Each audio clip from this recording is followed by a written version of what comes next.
This is Hannibal here from the HannibalTV.com with a daily wrestling news update.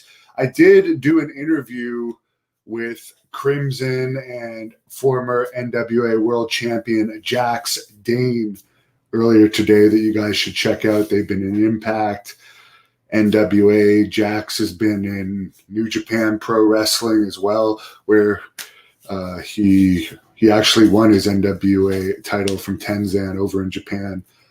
So it was a really interesting interview. They are coming to SWE Fury on the big February 6th Sweethearts Brawl in Irving, Texas. And that also streamed on the SWE Fury YouTube channel, as well as the Hannibal TV Facebook page and the Great North Wrestling Twitch page. We're putting a lot more videos ad-free on the Hannibal TV Facebook page, so I suggest people subscribe over there. And we are on Instagram and Twitter at the Hannibal TV as well. Lots of new content coming on those pages. Raw did a 0.53 rating on Monday. That was up from their all-time record 0.41 rating, record low. The previous Monday, they were coming off the TLC pay-per-view this week where somebody got burnt to death. Also, they had the Slammy Awards, and they already made a top 10 list of matches halfway through the year where the greatest match ever, Randy Orton versus Edge, did not make the top of that top 10 list. I think it was AJ Styles and Undertaker that won. Well, they had the Slammy Awards last night, and once again, the AJ Styles versus Undertaker WrestleMania cinematic match won the best match of 2020.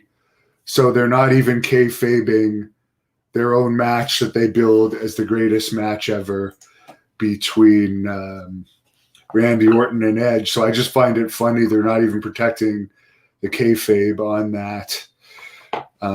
Fairly comical stuff.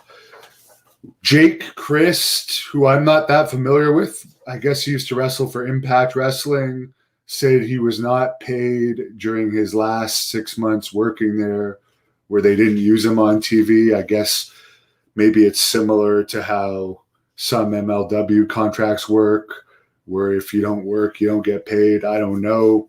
But that's what he's saying. He's no longer with Impact Wrestling. There is some other news. I did mention there was a NAWA wrestling event in Daytona Beach last weekend that false advertised 11 wrestlers. They either never booked them for the show or booked them and then canceled them and didn't let the fans know before the show happened. So very shady stuff with that promotion. But somebody sent me some information on the guy that runs it. He goes under the name Tony Capone, but I guess his real name is Anthony Della Mora.